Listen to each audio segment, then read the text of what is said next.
My life seemed like a fairy tale, at least to those looking from the outside. I, Sarah, had been married for 10 years to Jack, a successful and kind man. We had a beautiful house, stable jobs, and were respected in our community. But behind the curtains, our reality was quite different. The first years of marriage were truly happy. Jack and I met in college and fell in love quickly. He was charming, intelligent, and had great ambitions. I was enchanted by his determination and affection. We got married soon after graduation, full of dreams and plans for the future. As time passed, however, routine took over our lives. Jack dedicated himself more and more to work, spending long hours at the office. I also focused on my career as a teacher. Gradually, we grew apart without realizing it. Lively conversations gave way to short dialogues about household chores. Moments of intimacy became increasingly rare. I tried to ignore the emptiness growing inside me. After all, we had a comfortable and stable life. Many people dreamed of what we had. But at night, lying next to Jack who slept deeply, I wondered if this was really what I wanted for the rest of my life. It was at this moment of questioning that I decided to seek something more. I had always had a connection with spirituality, so I decided to attend the local church. At first, Jack found my sudden religious interest strange, but he didn't object. He was too busy with his own affairs to pay much attention. The first time I entered that church, I felt a peace I hadn't experienced in a long time.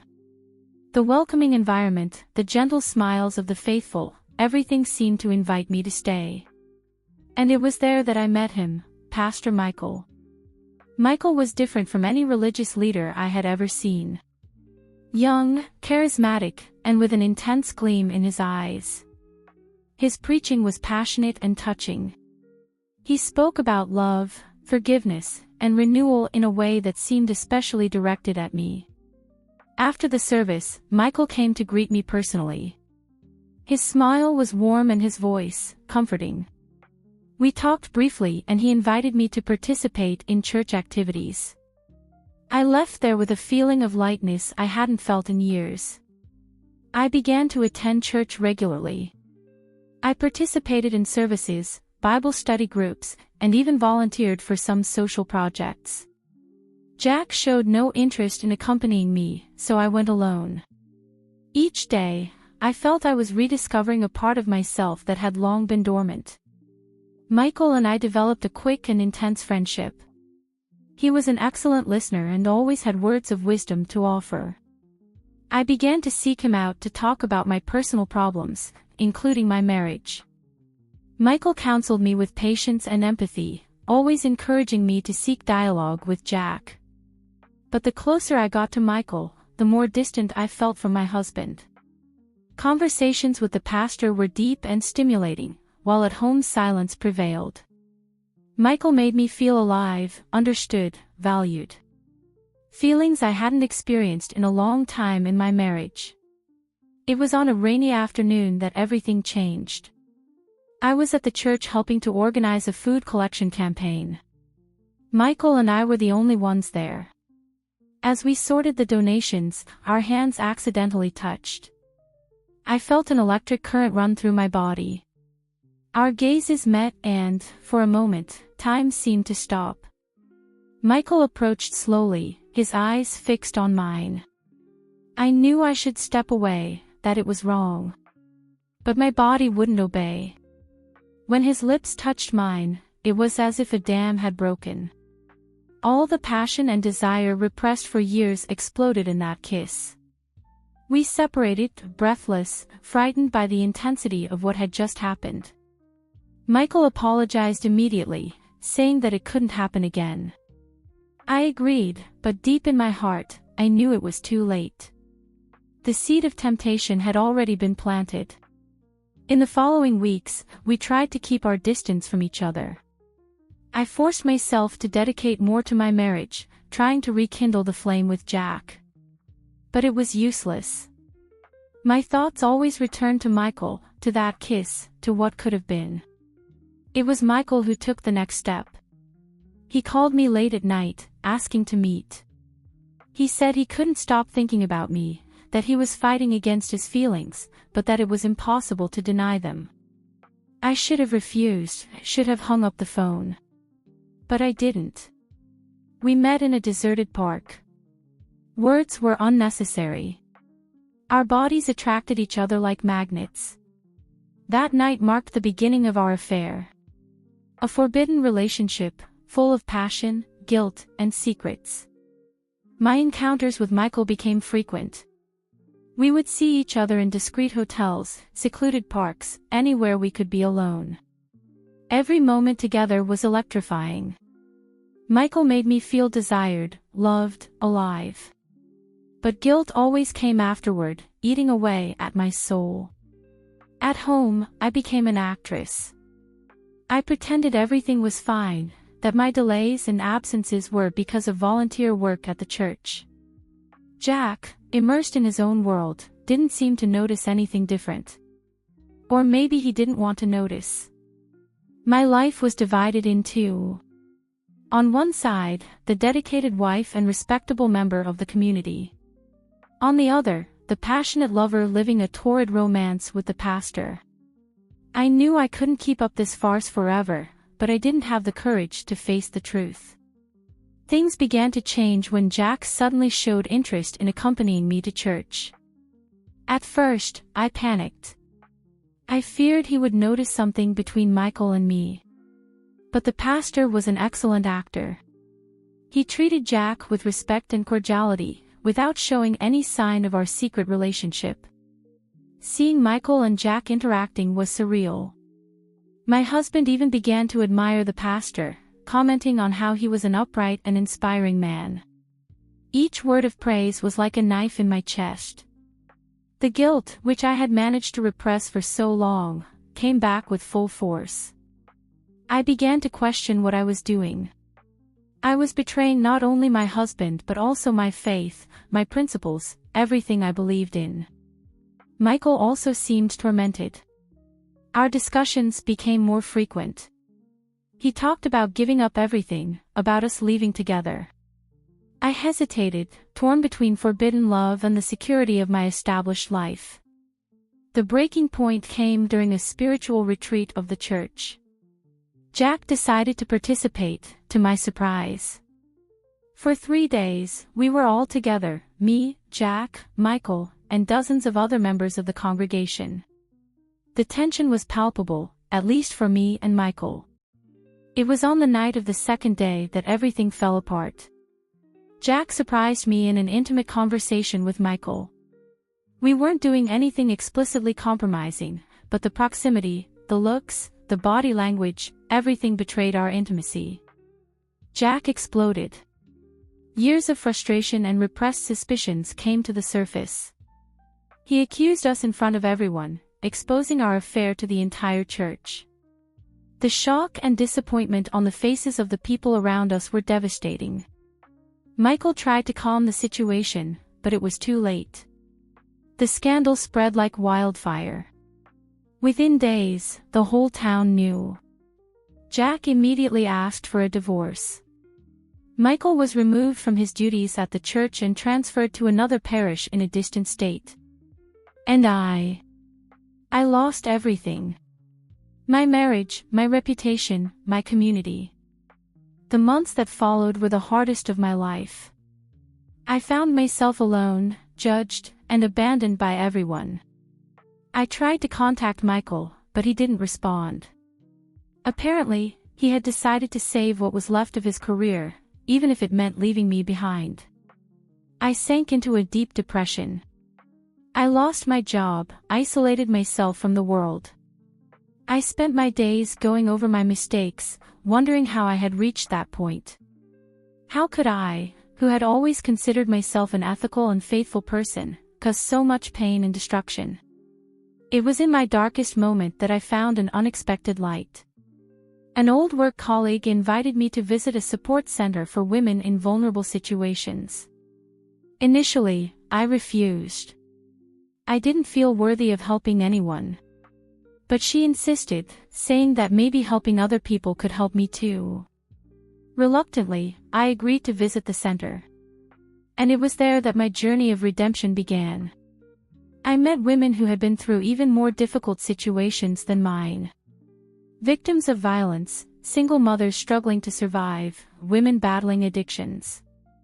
Their stories touched me deeply. I began to work as a volunteer at the center. At first, I performed simple tasks, organizing donations, preparing meals. But over time, I became more involved.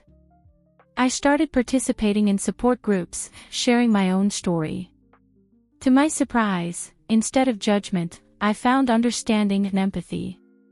Helping other women rebuild their lives helped me rebuild mine. Slowly, I regained my self-esteem, my purpose. I realized that, despite my mistakes, I still had something to offer the world. My experience, as painful as it was, could serve to help other people not make the same mistakes. Over time, I got a job at the center. It wasn't glamorous, but it allowed me to pay the bills and continue the work that had become my passion. I went back to studying, taking a course in social work. I wanted to be better equipped to help even more. Years passed. Gradually, I regained the respect of the community. It wasn't easy, many people still looked at me with distrust, some never forgave me. But I learned to accept this as a consequence of my actions. Occasionally, I received news about Jack and Michael. Jack had moved to another city, rebuilt his life. I heard he remarried and seemed happy. Michael continued in the church, although in a less prominent position. Part of me still felt something for him, but I knew that chapter was definitely closed. I also tried to rebuild my love life, but it wasn't easy. The fear of hurting myself or someone else again paralyzed me. I had some brief relationships, but nothing serious. Over time, I learned to be okay alone. I found satisfaction in my work, in the friendships I built, in the peace I finally achieved with myself. Today, looking back, I see my story with different eyes. I'm not proud of what I did, of the people I hurt. But I understand that experience, as painful as it was, transformed me. It made me more compassionate, more aware of my actions, stronger. I use my story as a warning to other people who may be going through similar situations. I talk about the dangers of infidelity, about how a seemingly small decision can have devastating consequences. But I also talk about forgiveness from others, but mainly self-forgiveness. I learned that life is rarely black and white. That good people can make terrible mistakes, and that these mistakes don't have to define an entire life. I learned about the importance of honesty, communication, of facing problems instead of seeking temporary escapes. My journey of redemption is far from over. I still carry the scars of the past, still fight against guilt on some days. But now I understand that this struggle is part of who I am. Each day is an opportunity to do better, to be better. If I could go back in time, would I do things differently? Without a doubt. But I can't. What I can do is use my experience to help other people, to prevent them from making the same mistakes. And that's what I try to do every day. My story is a reminder that we are all fallible, we can all fall into temptation. But it's also a testament to the power of human resilience, to our ability to rise again after the hardest falls. To those who are going through moments of weakness, of doubt, I say, stop and reflect. Think about the consequences of your actions, not just for you, but for everyone around you. Seek help, talk to someone you trust. Don't let a moment of passion destroy everything you've built. And for those who, like me, have already made mistakes and are struggling to forgive themselves, I say, there is hope. The path is long and difficult, but it is possible to rebuild. Accept responsibility for your actions, learn from them, and use that experience to grow and help others. Today, at 45, I look in the mirror and see a different woman from the one who started this journey. A wiser, stronger, more compassionate woman. It's not the life I imagined having, but it's a life with purpose and meaning. My story of betrayal and redemption taught me that true love begins with self-love and respect for others. That happiness is not in forbidden relationships or intense emotions, but in peace of mind and the integrity of our actions. I still have a lot to learn, a lot to grow. Each day is a new opportunity to make a difference in someone's life, to be a little better than I was yesterday. And it's with this mindset that I move forward, grateful for the second chance that life gave me. Sometimes, when I'm counseling a woman at the support center, I see in her eyes the same desperation, the same confusion that I once saw in mine. In these moments, I share my story without reservations. I see the initial shock on their faces, followed by a spark of hope. If I could rebuild my life after such a fall, maybe they can too. There are days when the past still haunts me. I dream of Michael, of the moments we shared. I wake up with a heavy heart, fighting against longing and regret. But then I remember everything I've learned, how much I've grown, and I find the strength to move forward. Jack never spoke to me directly again after the divorce. Everything was resolved through lawyers. For a long time, I carried the guilt of having destroyed our marriage. But with time and a lot of therapy, I understood that our problem started long before Michael came into the picture. Not that it justifies my actions, but it helped me contextualize what happened. Years after the scandal, I received a letter from Jack. In it, he said he had forgiven me and hoped I had found peace. That letter was a turning point for me. The forgiveness I had longed for had finally arrived, and with it, the possibility of really moving forward. As for Michael, I heard through others that he continued in the church, albeit in a less prominent position. Part of me always wondered if he thought of me, if he had also learned from our story. But I learned not to cling to these unanswered questions. What we had is in the past, and that's where it should remain. My work at the support center became my passion and my purpose. Over the years, I helped hundreds of women rebuild their lives. Some came from abusive relationships, others were fighting against addictions, and some, like me, were dealing with the consequences of their own misguided choices. One of the stories that marked me the most was that of Emily, a 22-year-old who came to the center pregnant and abandoned by her boyfriend. She was considering abortion, desperate and seeing no way out.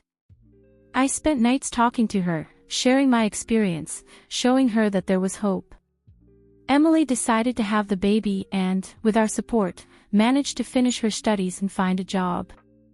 Seeing her overcome her challenges, grow, and become a loving mother was one of the most rewarding experiences of my life.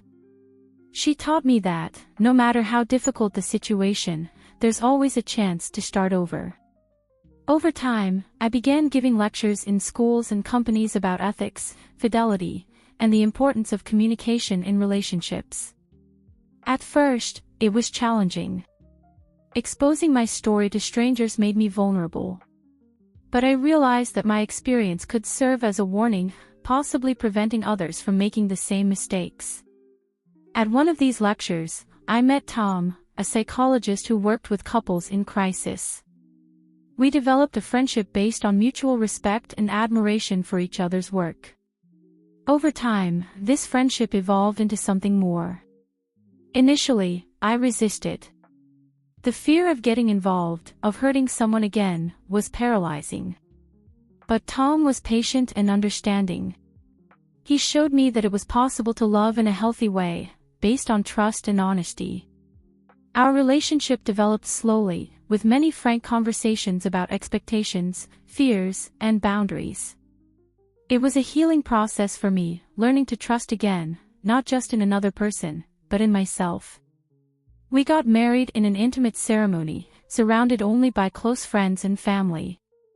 It was a day of celebration not just of our love, but of the journey that had brought me there. Every person present knew my story and had, in some way, been part of my redemption process. Life with Tom taught me that true love isn't an overwhelming passion that makes us lose control. It's a daily choice of respect, companionship, and commitment. It's waking up every day and deciding to love, even in difficult moments. Together, we expanded our work supporting couples and individuals in crisis. Combining my life experience with Tom's professional knowledge, we managed to help many people overcome challenges in their relationships. One of the most important lessons I learned and always share is about the importance of self-reflection. Often, we seek outside what's missing inside us. That's what I did when I got involved with Michael. I was seeking in him the validation and excitement that were lacking in my life, instead of facing my own problems and dissatisfactions. Another crucial lesson is about honesty. Not just with others, but mainly with yourself. For how long did I lie to myself, pretending that my marriage was fine, that my involvement with Michael was harmless? The truth can be painful, but it's the only path to real growth. I also learned about the power of forgiveness. Forgiving Jack for his mistakes in our marriage, forgiving Michael for not being by my side when everything fell apart, and mainly, forgiving myself. Self-forgiveness was, without a doubt, the most difficult, but also the most liberating. Today, at 50, I look back and see a journey of ups and downs, of mistakes and successes, of falls and new beginnings. I'm not proud of all my choices, but I'm proud of the woman I've become because of them. My story isn't a fairy tale. It's a real story, with pain, regret, but also with hope and redemption. It's a story that shows that our mistakes don't have to define us, that there's always a chance to start over, to do better. For those who are going through moments of temptation, I say, stop and reflect. The price of betrayal is very high, not just for you, but for everyone around you. Seek help, talk to your partner, face your problems head-on. No moment of passion is worth the destruction it can cause. And for those who, like I once was, are feeling lost, carrying the weight of guilt and regret, I say, there is hope. The path of redemption is long and difficult, but it's possible. Accept responsibility for your actions, learn from them, and use that experience to grow and help others. My story continues to be written every day. Each person I help, each lecture I give, each moment of love and companionship with Tom is a new chapter in this journey of redemption. I don't know what the future holds for me, but I know I'll face whatever comes with honesty, courage, and compassion. These are the values I learned the hard way, and they're the ones that now guide my life. If my story can prevent even one person from making the same mistakes I made, if it can give hope to someone who feels lost, then all the suffering will have been worth it. Because in the end, it's not our mistakes that define us, but what we choose to do after them. And so, I continue my journey, grateful for the second chance that life gave me, determined to make each day count. Because life is too precious to be wasted on regrets. We must learn, grow, and move forward, always forward. My story of betrayal and redemption taught me that true love begins with self-love and respect for others. That happiness isn't in forbidden relationships or intense emotions, but in peace of mind and the integrity of our actions. And it's with this lesson in my heart that I end my story. A story of fall and rise, of error and learning, of pain and healing. A story that, I hope, can serve as a light for those who find themselves lost in the darkness of their own misguided choices.